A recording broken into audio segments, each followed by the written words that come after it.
ನಮಸ್ಕಾರ ಸಾರಿಗೆ ನೌಕರ ಮಿತ್ರರೇ. KSRTC ಅಂದರೆ ಕನ್ನಡಿಗರ ಜೀವನಾಡಿ. ಲಕ್ಷಾಂತರ ಪ್ರಯಾಣಿಕರು, ಸಾವಿರಾರು ಬಸ್ಸುಗಳು ಮತ್ತು ಹಗಲಿರುಳು ಶ್ರಮಿಸುವ ನಮ್ಮ ಚಾಲಕರು, ನಿರ್ವಾಹಕರು ಹಾಗೂ ತಾಂತ್ರಿಕ ಸಿಬ್ಬಂದಿ.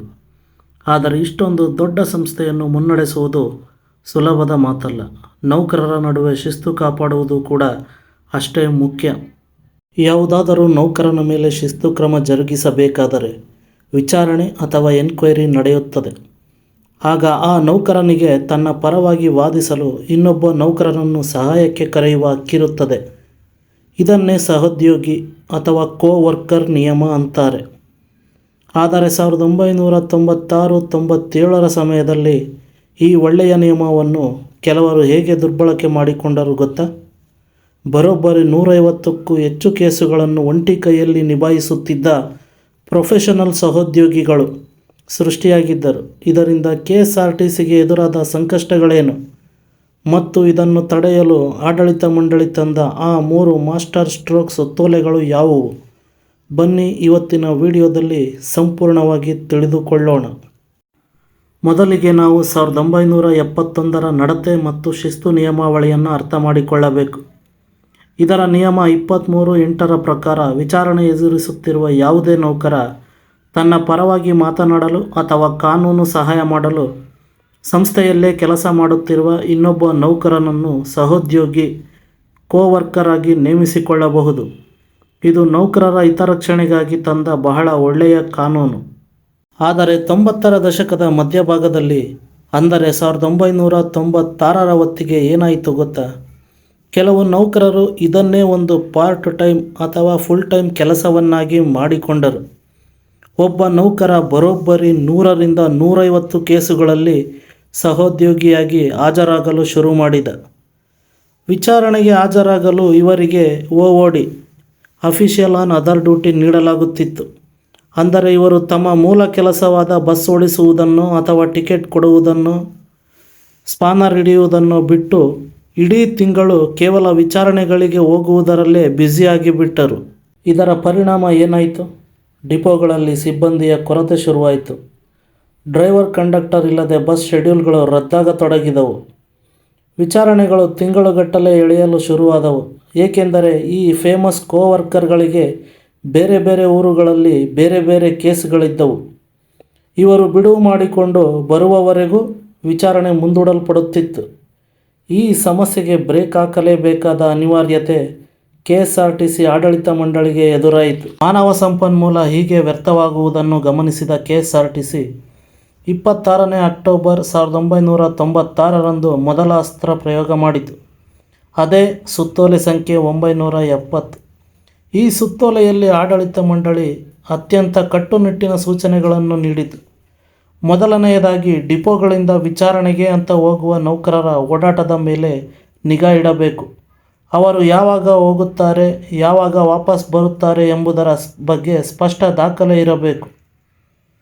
ಎರಡನೆಯದಾಗಿ, ಬಹಳ ಮುಖ್ಯವಾದದ್ದು, ವಿಚಾರಣೆಗಳನ್ನು ಮಂಗಳವಾರ ಮತ್ತು ಶುಕ್ರವಾರ ಮಾತ್ರ ನಡೆಸಬೇಕು. ಯಾಕೆ ಮಂಗಳವಾರ ಮತ್ತು ಶುಕ್ರವಾರ ಅಂತ ಯೋಚನೆ ಮಾಡ್ತಿದ್ದೀರಾ? ಏಕೆಂದರೆ ಸೋಮವಾರ ಮತ್ತು ವಾರಾಂತ್ಯಗಳಲ್ಲಿ ಪ್ರಯಾಣಿಕರ ದಟ್ಟಣೆ ವಿಪರೀತವಾಗಿರುತ್ತದೆ. ಆ ಸಮಯದಲ್ಲಿ ನೌಕರರು ವಿಚಾರಣೆಯಲ್ಲಿ ಕುಳಿತರೆ ಬಸ್ಸುಗಳ ಸಂಚಾರಕ್ಕೆ ತೊಂದರೆಯಾಗುತ್ತದೆ. ಆದ್ದರಿಂದ ರಶ್ ಕಡಿಮೆ ಇರುವ ದಿನಗಳನ್ನೇ ಆಯ್ಕೆ ಮಾಡಲಾಯಿತು. ಮೂರನೆಯದಾಗಿ, ವಿಚಾರಣೆಗಳನ್ನು ಆದಷ್ಟು ಆಯಾ ಡಿಪೋ ಅಥವಾ ಸಂಬಂಧಪಟ್ಟ ಕಚೇರಿಯಲ್ಲೇ ನಡೆಸಬೇಕು. ಇದರಿಂದ ಸಿಬ್ಬಂದಿಯ ಪ್ರಯಾಣದ ಸಮಯ ಉಳಿಯುತ್ತದೆ ಎಂದು ಸ್ಪಷ್ಟಪಡಿಸಲಾಯಿತು. ಮೊದಲ ಸುತ್ತೋಲೆ ಏನೋ ಬಂತು, ಆದರೆ ಸಮಸ್ಯೆ ಸಂಪೂರ್ಣವಾಗಿ ಬಗೆಹರಿಯಲಿಲ್ಲ. ಆ 150 ಕೇಸ್ ಇಟ್ಟುಕೊಂಡಿದ್ದ ಮಹಾಶಯರು ಇನ್ನೂ ವಿಚಾರಣೆಗಳನ್ನು ವಿಳಂಬ ಮಾಡುತ್ತಲೇ ಇದ್ದರು. ಆಗ KSRTC ಬಿಟ್ಟ ಎರಡನೇ ಬಾಣವೇ ಜನವರಿ 15, 1997ರ ಸುತ್ತೋಲೆ. ಈ ಸುತ್ತೋಲೆಯಲ್ಲಿ ಒಂದು ಕ್ರಾಂತಿಕಾರಿ ನಿಯಮ ತರಲಾಯಿತು. ಇನ್ನು ಮುಂದೆ ಯಾವುದೇ ಒಬ್ಬ ನೌಕರ ಏಕಕಾಲದಲ್ಲಿ 5ಕ್ಕಿಂತ ಹೆಚ್ಚು ಶಿಸ್ತು ಪ್ರಕರಣಗಳಲ್ಲಿ ಕೋ-ವರ್ಕರ್ ಆಗಿ ಕೆಲಸ ಮಾಡುವಂತಿಲ್ಲ. ಖಂಡಿತ ಸ್ನೇಹಿತರೆ, ಇದು ಗೇಮ್ ಚೇಂಜರ್ ಆಗಿತ್ತು. 150 ಕೇಸ್ ಇಟ್ಟುಕೊಂಡು ಊರೂರು ಸುತ್ತುತ್ತಿದ್ದವರಿಗೆ ಇದರಿಂದ ಬ್ರೇಕ್ ಬಿತ್ತು. ಇದರಿಂದ ಏನಾಯಿತು? ಅಗತ್ಯ ಸೇವೆಗಳಿಗೆ ಸಿಬ್ಬಂದಿ ಲಭ್ಯರಾದರು. ವಿಚಾರಣೆಗಳು ಫಟಾಫಟ್ ಅಂತ ಮುಗಿಯಲು ಶುರುವಾದವು. ನೌಕರರು ಬೇಗ ತಮ್ಮ ಮೂಲ ಕರ್ತವ್ಯಕ್ಕೆ ಮರಳುವಂತಾಯಿತು. ಇಷ್ಟೆಲ್ಲ ಆದರೂ ಕೆಲವು ಗೊಂದಲಗಳಿದ್ದವು. ಹಾಗಾಗಿ 2ನೇ ಏಪ್ರಿಲ್ 1997ರಂದು ಮತ್ತೊಂದು ಮಹತ್ವದ ಸುತ್ತೋಲೆ ಹೊರಡಿಸಲಾಯಿತು. ಇದು 20/12/1996ರಂದು ಆದ ತಿದ್ದುಪಡಿಯ ಸುತ್ತೋಲೆ ಸಂಖ್ಯೆ 990ರ ಆಧಾರದ ಮೇಲೆ ಸ್ಪಷ್ಟೀಕರಣ ನೀಡಿತು. ಈ ಸ್ಪಷ್ಟೀಕರಣದ ಅತಿ ಮುಖ್ಯ ಅಂಶವೆಂದರೆ ತಮ್ಮದೇ ವಿಭಾಗದ ನಿಯಮ. ಅಂದರೆ ಬೆಂಗಳೂರಿನಲ್ಲಿ ಕೆಲಸ ಮಾಡುವ ಒಬ್ಬ ನೌಕರನ ಮೇಲೆ ಕೇಸ್ ಇದ್ದರೆ ಆತ ಬೆಂಗಳೂರು ವಿಭಾಗದ ನೌಕರನನ್ನೇ ತನ್ನ ಸಹೋದ್ಯೋಗಿಯಾಗಿ ಆಯ್ಕೆ ಮಾಡಿಕೊಳ್ಳಬೇಕು. ಹುಬ್ಬಳ್ಳಿ ಅಥವಾ ಬೆಳಗಾವಿ ವಿಭಾಗದವನನ್ನು ಕರೆಸುವಂತಿರಲಿಲ್ಲ. ಇದರಿಂದ ಅನಗತ್ಯ ಪ್ರಯಾಣ ಭತ್ಯೆ ಮತ್ತು ಸಮಯ ಉಳಿಯಿತು. ಇದರ ಜೊತೆಗೆ ಇನ್ನೆರಡು ಕ್ಲಾರಿಟಿ ಕೊಟ್ಟರು. ಈಗಾಗಲೇ ಹಳೆಯ ಕೇಸ್ ಅಂತಿಮ ಹಂತದಲ್ಲಿದ್ದರೆ ಈಗ ಹೋಗಿ ಸಹೋದ್ಯೋಗಿಯನ್ನು ಬದಲಾಯಿಸುವಂತಿಲ್ಲ.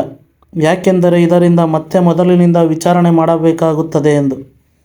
ಯಾರ ಬಳಿ ಈಗಾಗಲೇ 5 ಕೇಸ್ಗಳಿವೆಯೋ ಅವರಿಗೆ ಹೊಸದಾಗಿ 6ನೇ ಕೇಸ್ಗೆ ಅನುಮತಿ ಕೊಡುವಂತೆಯೇ ಇಲ್ಲ ಎಂದು ಕಟ್ಟುನಿಟ್ಟಾಗಿ ಆದೇಶಿಸಲಾಯಿತು.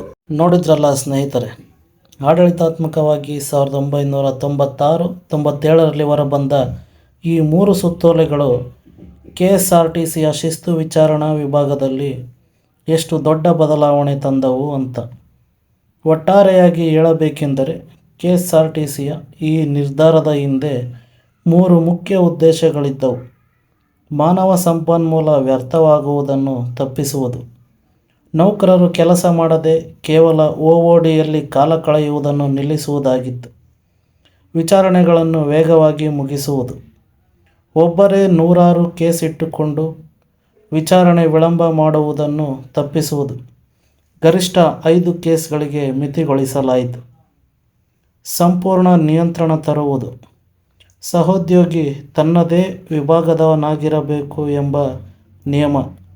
ಈ 3 ನಿಯಮಗಳಿಂದಾಗಿ ಅತ್ತ ನೌಕರರ ಹಕ್ಕು ಉಳಿಯಿತು, ಇತ್ತ ಸಂಸ್ಥೆಯ ಸಮಯ ಮತ್ತು ಹಣವೂ ಉಳಿಯಿತು, ಪ್ರಯಾಣಿಕರಿಗೆ ಬಸ್ಸುಗಳ ಸೌಕರ್ಯವೂ ಸರಿಯಾಗಿ ಸಿಗುವಂತಾಯಿತು.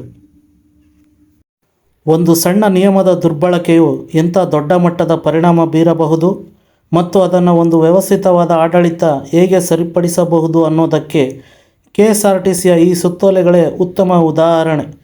ನಿಮಗೆ ಈ ಮಾಹಿತಿ ಇಷ್ಟವಾಗಿದ್ದರೆ ದಯವಿಟ್ಟು ಈ ವಿಡಿಯೋವನ್ನು ಲೈಕ್ ಮಾಡಿ, ನಿಮ್ಮ ಸಾರಿಗೆ ಸ್ನೇಹಿತರೊಂದಿಗೆ ಹಾಗೂ ವಿಶೇಷವಾಗಿ ಸಾರಿಗೆ ಇಲಾಖೆಯ ನೌಕರರೊಂದಿಗೆ ಶೇರ್ ಮಾಡಿ.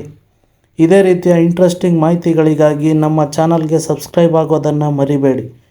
ನಿಮ್ಮ ಅನಿಸಿಕೆಗಳನ್ನು ಕಮೆಂಟ್ ಬಾಕ್ಸ್ನಲ್ಲಿ ತಿಳಿಸಿ. ಮತ್ತೊಂದು ವಿಶೇಷವಾದ ಮಾಹಿತಿಯೊಂದಿಗೆ ಸಿಗೋಣ. ನಮಸ್ಕಾರ. ಜೈ ಕರ್ನಾಟಕ.